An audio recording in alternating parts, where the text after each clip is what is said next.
Hi everyone, this is Astera. Are you enjoying your weekend?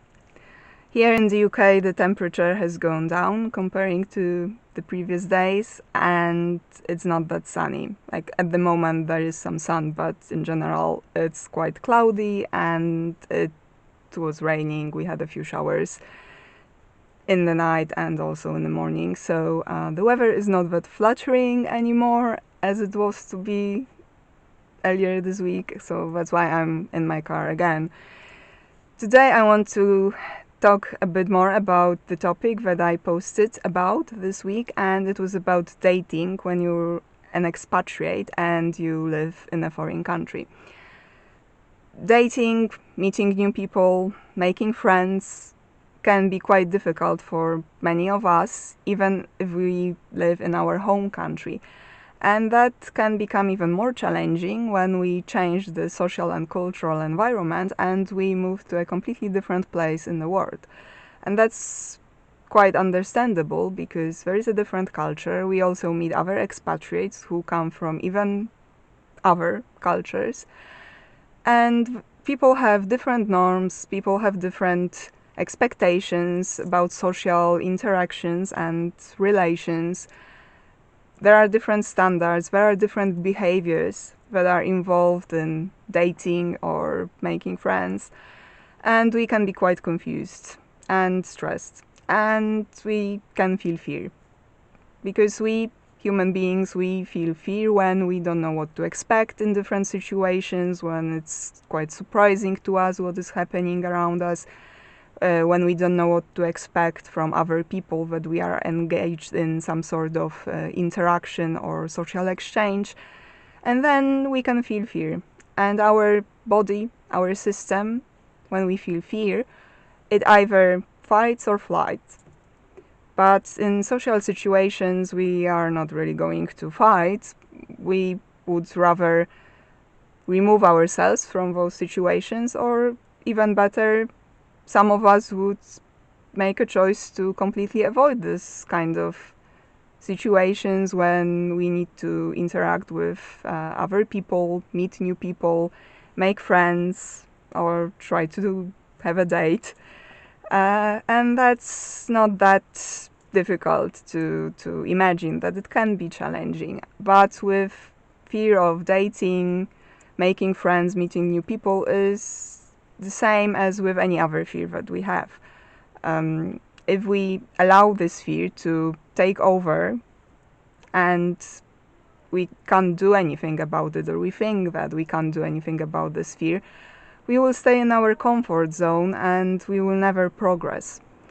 Today I want to share with you my story about my fear, and that's not about social interactions, but as I said, all fears are pretty much the same. So I'm afraid of spiders, not the long-legged ones. These are fine. I'm completely comfortable with them. But those actual spiders with brownish or black hairy body and, those fluffy ones, hairy legs.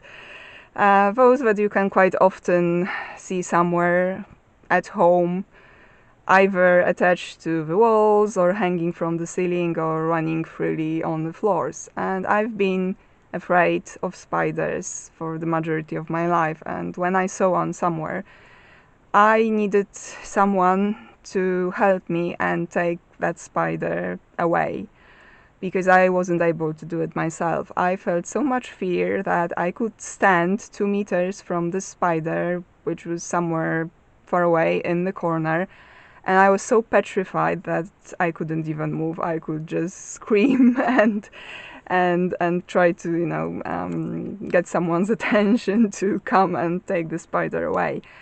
But here in England, we have quite a lot of spiders, and you get them in your house quite often because the climate is quite wet, it rains pretty often, so there's lots of spiders, and they just come in through the open terrace doors or through open windows. You can't really control it that much, and all those sprays that are supposed to deter them from coming in, they don't really work that well. And also they are flushed out by the rain quite often, so you get spiders. So if you live here, it's better to be able to remove spiders by yourself. And last week, one day, I got up in the morning and I entered the bathroom. I needed to take a shower because I needed to go out and run a few errands, and this is what I usually do in the morning. I take a shower. But when I entered the bathroom, I saw this medium-sized, fluffy, hairy spider hanging from the ceiling just over the bathtub. And I was like, oh my god, what am I supposed to do now? It's hanging there. I need to get into the bathtub to take a shower.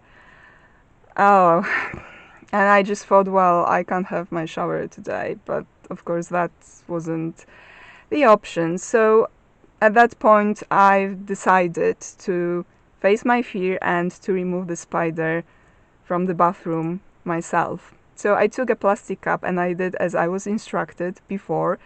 And I've managed to remove the spider contactless with the help of the plastic cup and place the spider in the back garden. And I was so, so proud of myself. Seriously, not such a big thing for someone who is not afraid of spiders, but it was a very big step forward for myself because I was able to do it completely by myself. I didn't need anyone to do it for me. And then I did it again on Friday. There were two other spiders. One was in the kitchen on the wall and the other was in the living room running on the rug, and I had to remove them as well. And I did that again with the plastic cup. And again, I was very, very proud of myself because I realized that this is not really such a big thing to take the spider and remove it from your house, and that I can do it. It's just about putting one foot in front of the other and facing your fear. And it's the same with fear of dating or the fear of making friends and meeting new people, either in your home country or when you live in a foreign country. It's exactly the same. If you stay in your comfort zone and you never face your fear, you never do anything towards overcoming your fear, then you will stay in your comfort zone forever. And you don't know what you may miss out there.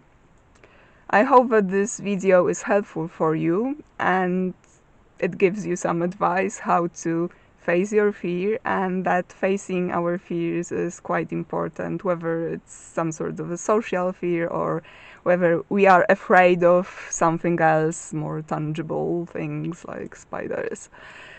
Thank you for watching, enjoy the rest of your weekend and see you soon. Bye.